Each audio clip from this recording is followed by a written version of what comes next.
بسم الله الرحمن الرحيم. الحمد لله وكفى وسلام على عباده الذين اصطفى. أما بعد فأعوذ بالله من الشيطان الرجيم. بسم الله الرحمن الرحيم. ومكروا ومكر الله والله خير الماكرين. آمنت بالله صدق الله مولانا العلي العظيم. ہم سب کے محسن اور ہم سب کے ہادی رہبر رہنما جناب نبی اکرم صلی اللہ علیہ وآلہ وسلم نے فرصت کے اوقات اور فرصت کے لمحات کو نعمت قرار دیا ہے.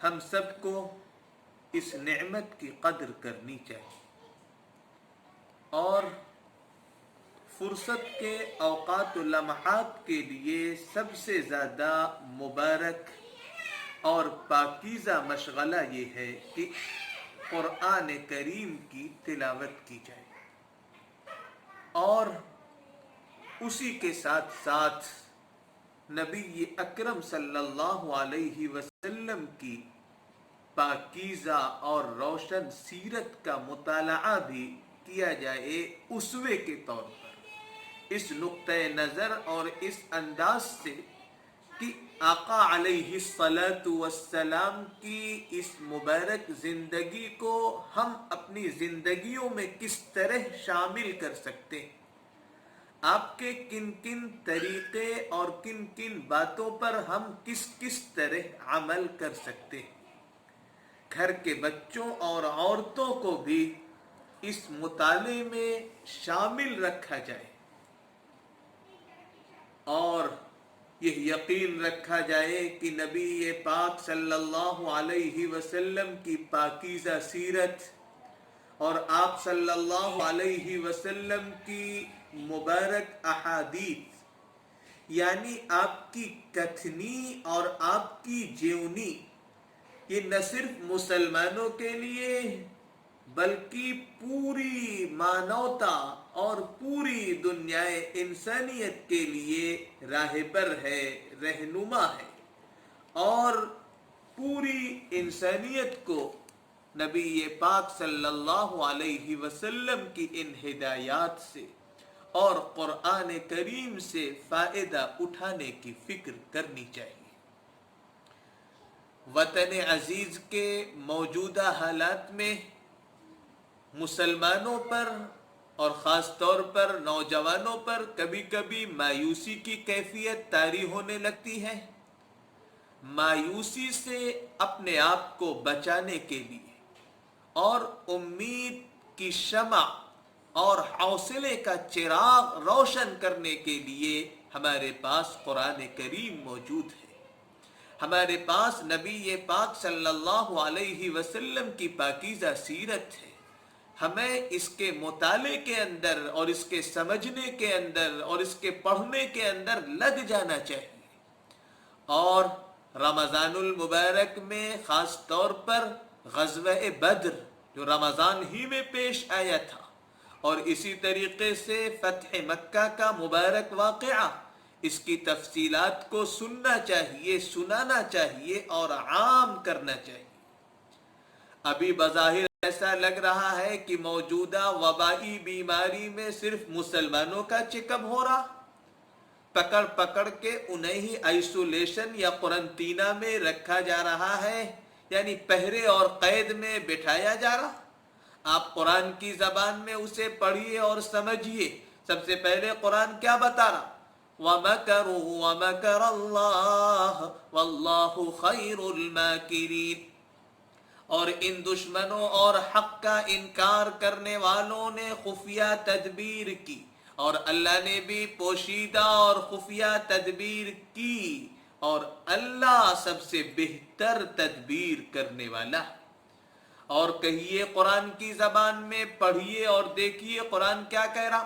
قل لن يصيبنا إلا ما كتب الله لنا هو مولانا وعلى الله فليتوكل المؤمنون۔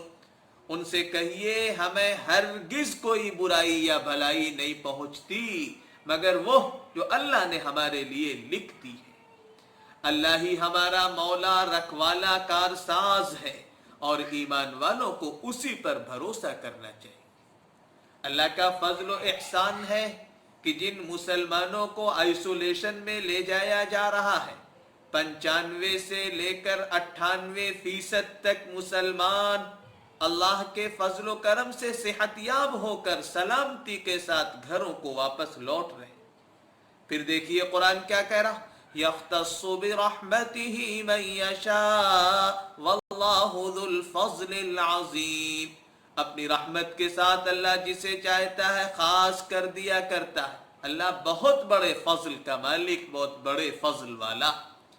ذالک فضل اللہ یؤتیہ من یشاء واللہ ذو الفضل العظیم۔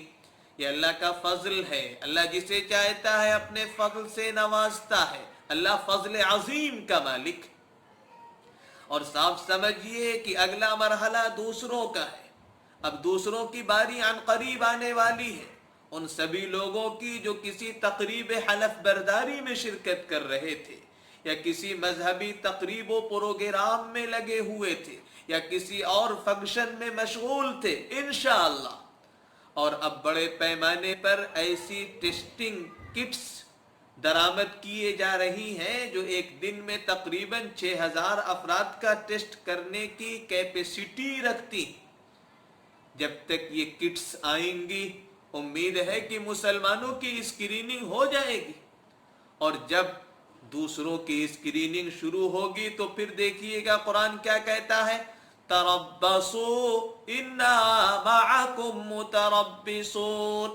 اب تم بھی انتظار کرو، ہم بھی تمہارے ساتھ منتظر۔ فاصبر ان وعد اللہ حق فإما نرینک بعض الذی نعدهم او نتوفینک فإلینا یرجعون۔ اب خواہ ہم تمہارے سامنے ہی ان کو ان برے نتائج کا کوئی حصہ دکھا دیں جن سے ہم انہیں ڈرا رہے ہیں، یا اس سے پہلے ہم تمہیں دنیا سے اٹھا لیں، پلٹ کر تو انہیں ہماری ہی طرف آنا ہے۔ تب تک ملت اسلامیہ کو کیا کرنا ہے؟ صبر کا دامن اختیار کرنا ہوگا، بہت ڈھیر سارا حوصلہ اپنے اندر پیدا کرنا ہوگا، کیونکہ یہ صورتحال کل قابض علی الجمر کی ہے کہ دین پر جمنے والا ایسا ہے جیسے اپنے ہاتھوں میں، اپنی ہتھیلیوں میں سرخ انگارے آگ کے لیے ہوئے۔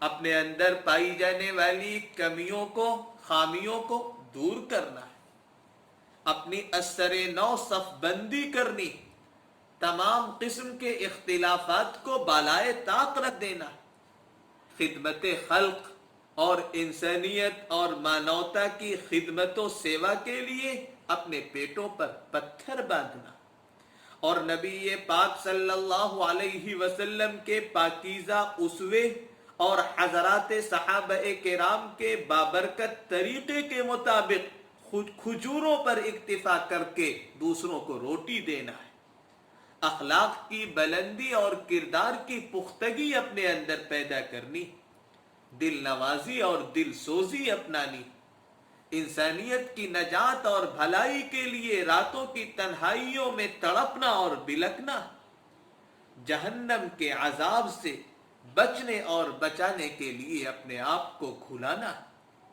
کتاب و سنت، قرآن و حدیث اور نبی پاک صلی اللہ علیہ وسلم کے پاکیزہ اسوے کے مطابق اپنی تربیت کی فکر کرنی۔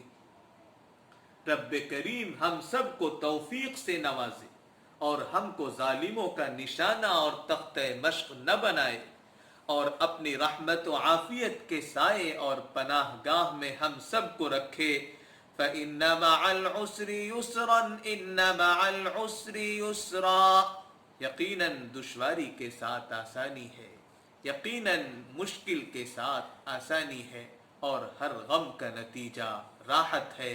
رب کریم ہم سب کو، پوری ملت کو، بطور خاص نوجوانوں کو عزم، ہمت، حوصلہ، جرأت عطا فرمائے، حکمت و دانش مندی سے بھی مالا مال فرمائے۔ وآخر دعوانا ان الحمد للہ رب العالمین۔